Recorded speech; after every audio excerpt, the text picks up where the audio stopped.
Hey, Shalom, this is Brother Yuan. First and foremost, I want to give all praises to the Most High, Yahweh, Bahashim, Yahweh Shah, Bahashim, Karkadash. I want to give double honors to the apostles and the elders of Great Millstone. And I want to say Shalom to all the brothers and, of course, the few sisters who are pursuing this truth in sincerity. All right, may the blessing of election be upon your house. Today, we're going to talk briefly here about sighing and crying and why it's something you should be doing.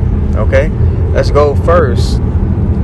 Tazamar brought this out last week at camp and got me thinking about it, right? So it's Revelation 10 and 9. It reads, "And I went unto the angel and said unto him, Give me the little book." Now here, the little book, of course, is the scriptures, okay? And he said unto me, Take it and eat it up, meaning to digest the whole of it.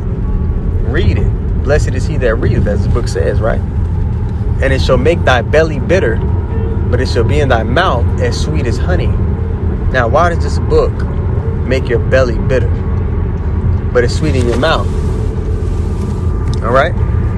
Reason being, when you first get this truth, man, it's the most beautiful thing to know that you're of a royal lineage, to know in the end that you win, to know the things that are coming to you in the kingdom.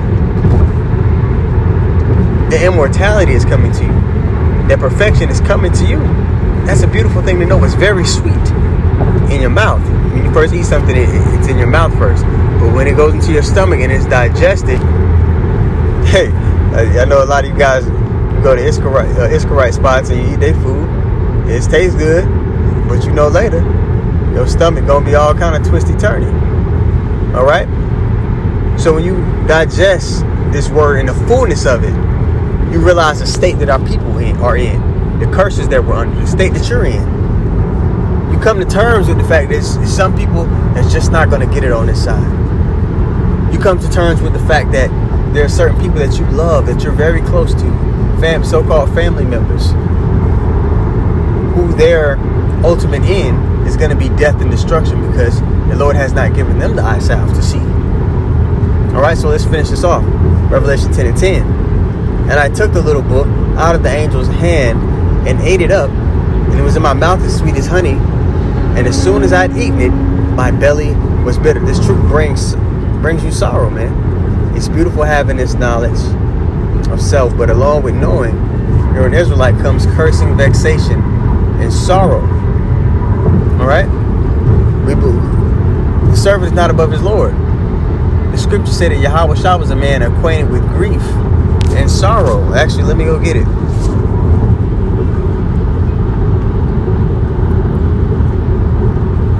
Bear with me.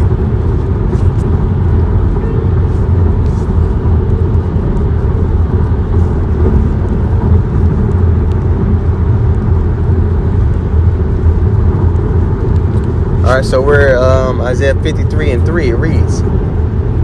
Actually, let me start at 1. Let's see if I could. It's loading on my phone here. Give me a second. Isaiah 53 and 1. That's where we'll start. Okay, it reads, "Who hath believed our report, and to whom is the arm of the Lord revealed?" Okay? And we know who his arm is. "For he shall grow up before him as a tender plant, and as a root out of a dry ground.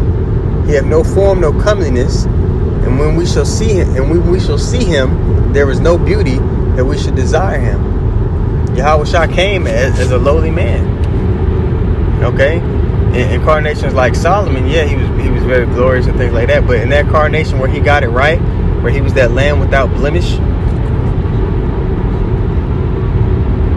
people they wanted to look at him like a regular guy. That's why the people in Nazareth, they said, "Is this not Joseph's son?"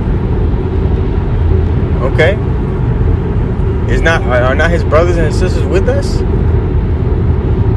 Who is this man that called himself the deliverer? Because that's what his name means. All right. Verse 3, the point I wanted. "He is despised and rejected of men." The same way we're despised and rejected of men. We come in the same spirit and vibration that he came in. "A man of sorrows and acquainted with grief." All right. So if these are things that he was acquainted with, what makes you, what puts you in a position to where those aren't things that you have to experience as well. All right. Now let's go to 2 Peter 2, and we'll start at verse 6. All right. It reads, "And turning the cities of Sodom and Gomorrah into ashes, condemned them with an overthrow, making them an example unto those that after should live ungodly." Now, 2/3 of our people, many of your loved ones, friends, people that you know, they're going to be a part of that number that's spoken of in Zechariah 13 and 8. Okay, they just not going to get it. And they're going to get caught up in the judgment that's going to completely decimate the nations and this earth. All those that dwell upon the earth, man. Because this judgment is really meant, for Esau and Edom. But 2/3 of our people are going to get caught up into it because they're drunk on the wine that he pushes. And when I say wine, I mean it in the sense that they talk about in Habakkuk, the 2nd chapter, Habakkuk 2 and 4. Okay? This devil pushes a philosophy, a way of operating, okay, a conduct upon earth which is contrary to what the Lord has laid out. And those that are drunk on that philosophy, on those ways, they're gonna bend the knee to this devil, to Baal, thus making themselves an enemy of the Most High, and in turn your enemy. Okay? 2 Peter 2 and 7. "And delivered just Lot, because he was a just man, vexed with the filthy conversation of the wicked." So the way that Lot was vexed with the filthy conversation of the wicked, he represents the elect in his time. You should be vexed the same way. These are things, dilemmas that you should be going through as well. All right? Vexed with the filthy conversation of the wicked. "For that righteous man dwelling among them, and seeing and hearing, vexed his righteous soul from day to day with their unlawful deeds." So, in this truth, man, I got to tell you, you get a new family. Blood no longer makes you family. When you come into this is the burden, of the circumcision. But it's nothing that we should fret about, really. Being at odds with loved ones is also in the scriptures, man. You go to, because it's boiling down to that. I'm experiencing an instance of that, within my family, so to speak. People want to bend the knee to this devil. Well, they've already bent the knee to this devil.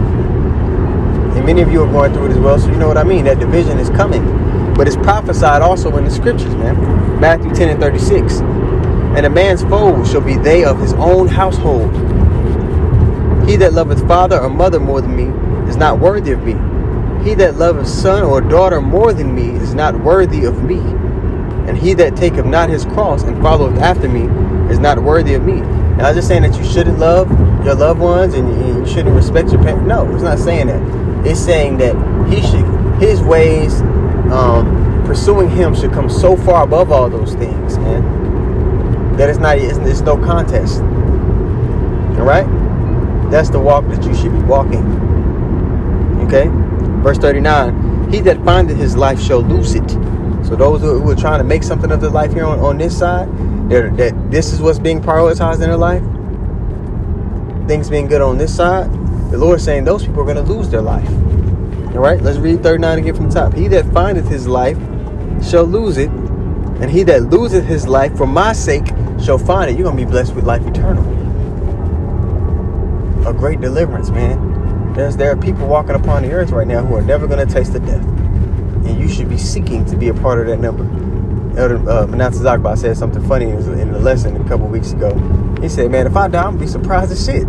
And he was right for saying that, because the mentality, he's laboring to the best of his ability. You should be envisioning yourself being delivered.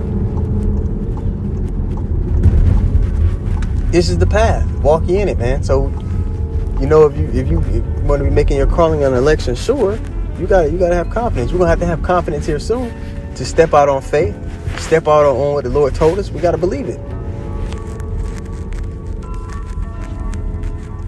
All right. And just to capitalize on that last precept I read, we just go on to we'll jump back up to earlier in Matthew 10. We'll read the 34th verse. It says, "Think not that I am come to send peace on earth." This Yahushua speaking. I come to not to send peace, but a sword. Because before you have everlasting peace, you must have war. Before you have great peace, a long-lasting peace, you have to have war. War precedes that. Okay? Verse 34 again from the top. Think not that I come to send peace on earth. I came not to send peace, but a sword. For I am come to set a man at variance against his father, and the daughter against her mother, and the daughter-in-law against her mother-in-law. So there's going to be a division among the households. And Esau, with the conditions that he's bringing upon the earth, he's ushering in a lot of that. All right? So, hey, man, remain rooted. This knowledge and wisdom is going to be the stability of your time. Always keep that in mind. Okay? So with that being said, I want to give all praises to the Most High, Yahweh, Bahashim Yahushua, Bahashim Rakakadash. I want to give double honor to the apostles and the elders of Great Millstone. And I want to say shalom to all the brothers and, of course, the few sisters who are pursuing this truth and sincerity, all right? May the blessing of election be upon your house. Shalom.